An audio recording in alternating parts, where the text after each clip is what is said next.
अरे क्या करूं? कैसे इस भोजन इकट्ठा करने के चक्कर से छुटकारा पाऊं? बस बिना कुछ किए मुझे भोजन मिल जाए। कुछ सोच, बादल, कोई उपाय सोच।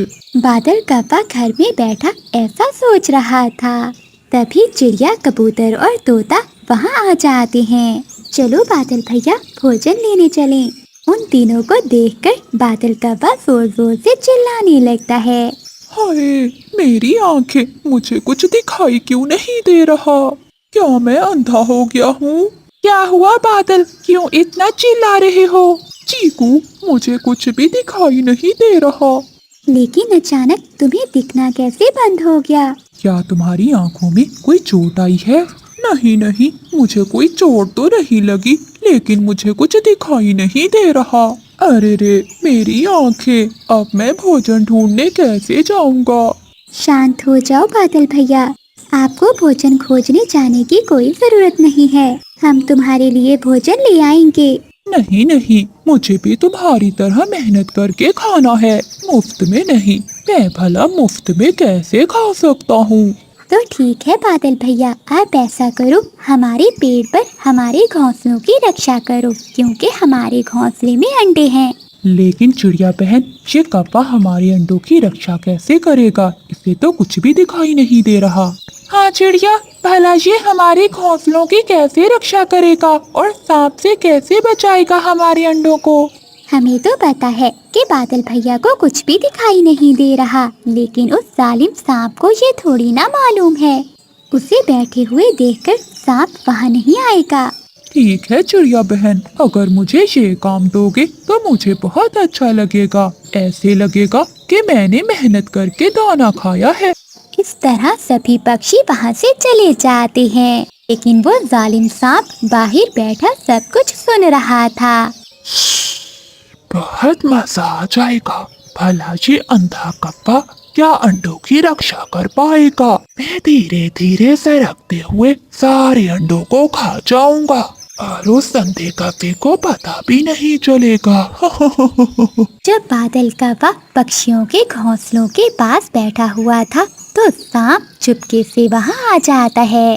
खबरदार सांप, अगर आगे बढ़ा तो अपनी चोंच से तुझे मार मार कर मार ही दूंगा। तभी बादल कौवा अपनी चोंच से सांप पर कई हमले करता है। अरे, इस कौवे को तो सब दिखाई दे रहा है। नाटकबाज कौवे, अंधा होने का नाटक कर रहा है। बादल कौवा अपनी चोंच से हमले करके सांप को नीचे गिरा देता है। शाम को जब सभी पक्षी भोजन लेकर लौटते हैं, तो बादल कौवा भोजन खाता है। चलो बादल, तुम्हें बरगद के पेड़ पर रहने वाले उल्लू वैद जी के पास लेकर चलते हैं। नहीं नहीं, इसकी कोई जरूरत नहीं है। जैसे ऊपर वाले की मर्जी, मुझे वैद जी के पास नहीं जाना। नहीं बादल भैया, शायद वैद जी की दवा से आपकी आंखें ठीक हो जाएं। हाँ बादल, चलो चलें। फिर वो तीनों पक्षी बादल कौवे को लेकर उल्लू वैद जी के पास जाते हैं। वैद जी, जरा देखें, बादल कौवे को आँखों से दिखना बंद हो गया है। मेरे पास ये बूटी का रस है। अगर ये रस आँखों में डाल दिया जाए तो अंधे को दिखाई देना शुरू हो जाएगा, और जो देख सकता है वो अंधा हो जाएगा। अरे, ये दवा मेरी आँखों में डाल दी तो क्या मैं सच में अंधा हो जाऊंगा? नहीं नहीं, ऐसे भला कैसे हो सकता है? फिर उल्लू वैद चंद कतरे दवा के कौवे की आंखों में डाल देता है। अरे, मेरी आंखों में तो बहुत जलन हो रही है, मुझे कुछ भी दिखाई नहीं दे रहा। अरे, हो ही नहीं सकता, इससे तो अंधे को भी दिखाई देने लगता है। देखो, तुम इसे घर ले जाओ और एक दिन आराम करने दो, फिर ये ठीक हो जाएगा। अगली सुबह वो सब बादल कौवे को अपने घोंसले के पास बिठा देते हैं। ठीक है कौवे भैया, हम भोजन लेने जा रहे हैं, आप हमारे घोंसलों का ध्यान रखना। फिर वो सभी पक्षी वहाँ से चले जाते हैं। अरे, मेरा नाटक मुझ पर ही भारी पड़ गया, मैं सच में अंधा हो गया। सांप भी ये सारी बातें सुन लेता है और वो धीरे से घोंसलों के पास पहुँच जाता है। अरे नाटकबाज कौवे, अब तू सच में अंधा हो गया। अब बचाकर दिखा तू अंडों को। ऐसा कहते हुए वो सांप सभी पक्षियों के अंडे खा जाता है और फिर वहाँ से चला जाता है। शाम को जब सभी पक्षी वापस आते हैं तो अपने खाली घोंसलों को देखकर हैरान होते हैं। अरे हमारे अंडे कहाँ हैं? मेरे घोंसले में भी अंडे नहीं है। कहाँ गए हमारे अंडे? बोल क्यों नहीं रहे तुमको? मुझे माफ कर दो पक्षियों, मेहनत ना करनी पड़े इसलिए मैंने अंधे होने का नाटक किया। और देखो अब मैं सच में अंधा हो गया। वो जालिम सांप सभी के अंडों को खा गया। क्या मतलब? तुम्हें माफ करने से हमारे अंडे वापस लौट आएंगे?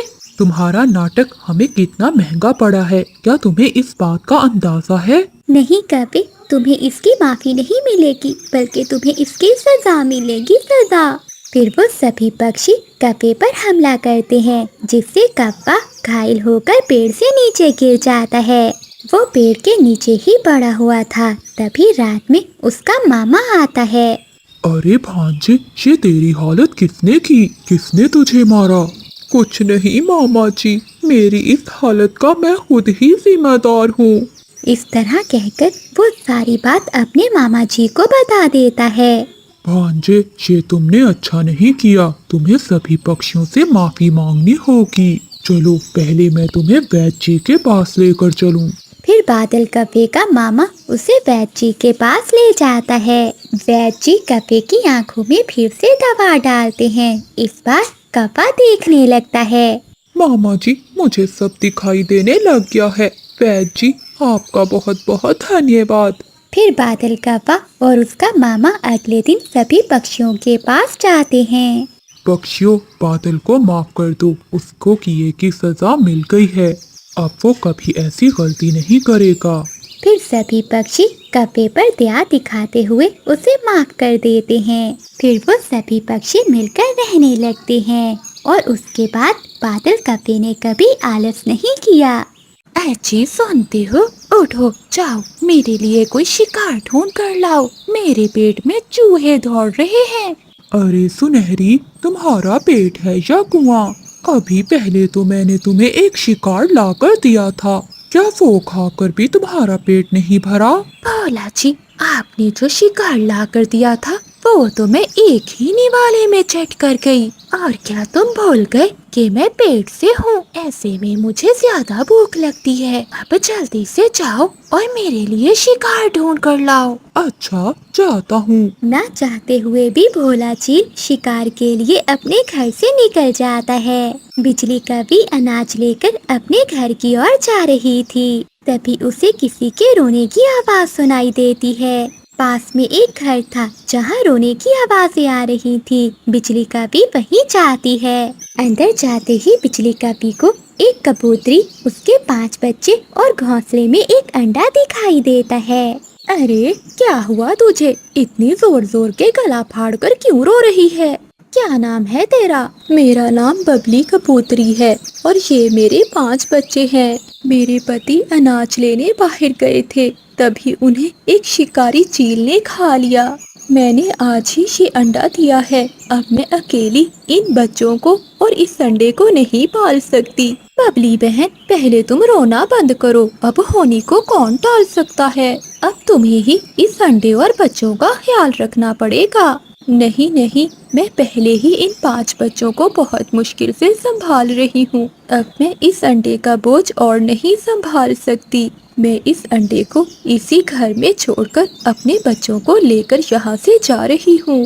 अरे अरे, तुम कैसी माँ हो? चुपचाप इस अंडे को भी अपने साथ लेकर जाओ। अच्छा, अगर आपको इतनी ही चिंता है इस अंडे की तो आप खुद ही क्यों नहीं संभाल लेती? मैं तो अपने बच्चों को लेकर जा रही हूँ। फिर बबली कबूतरी अपने 5 बच्चों को लेकर वहाँ से चली जाती है। अरे ये मैंने क्या कर दिया? मैं क्यों आई इस घोंसले में? अच्छी भली तो मैं अपने घर जा रही थी। मैंने तो अपने पाँव पर खुद ही कुल्हाड़ी मार ली। अब तो मुझे ही संडे का ख्याल रखना होगा।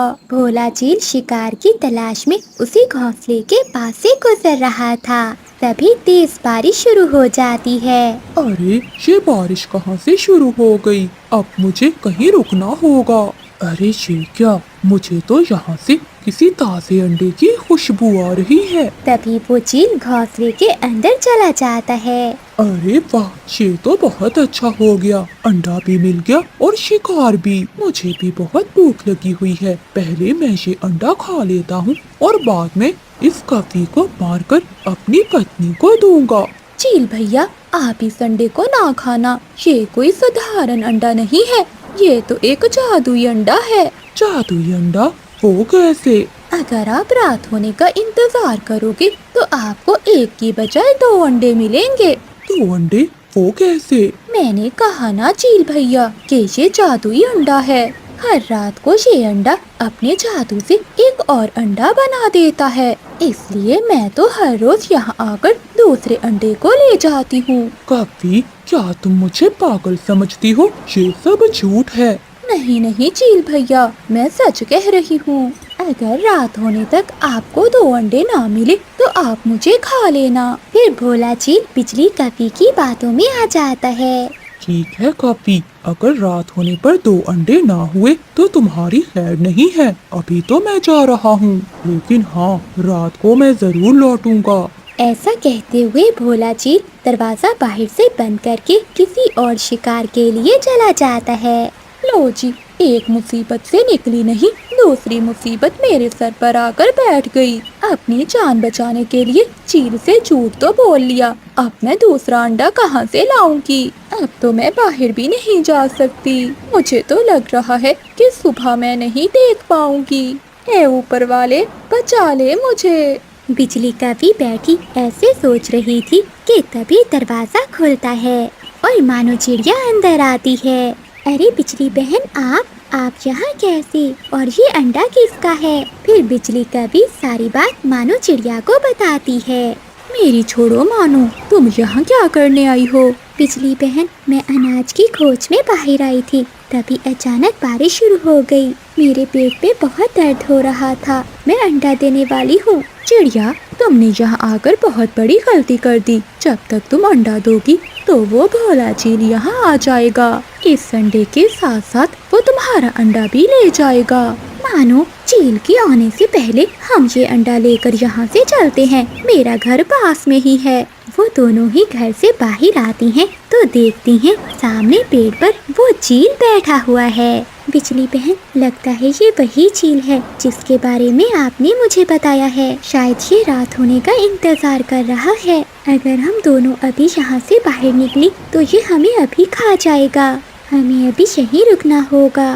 थोड़ी ही देर बाद मानो चिड़िया भी घोंसले में एक अंडा दे देती है। तभी बिजली का भी एक योजना बनाती है और चिड़िया को बताती है। रात होते ही भोला चील घोंसले के अंदर आ जाता है। ये दरवाजा बाहर से किसने खोला और ये चिड़िया कौन है? ये मेरी सहेली मानो है, बारिश से बचने के लिए आसरा ढूंढ रही थी। चील ने देखा कि घोंसले में अब 2 अंडे हैं। वो बहुत खुश हो जाता है। अरे वाह कॉफी, ये तो चमत्कार हो गया। यहाँ तो 2 अंडे हैं।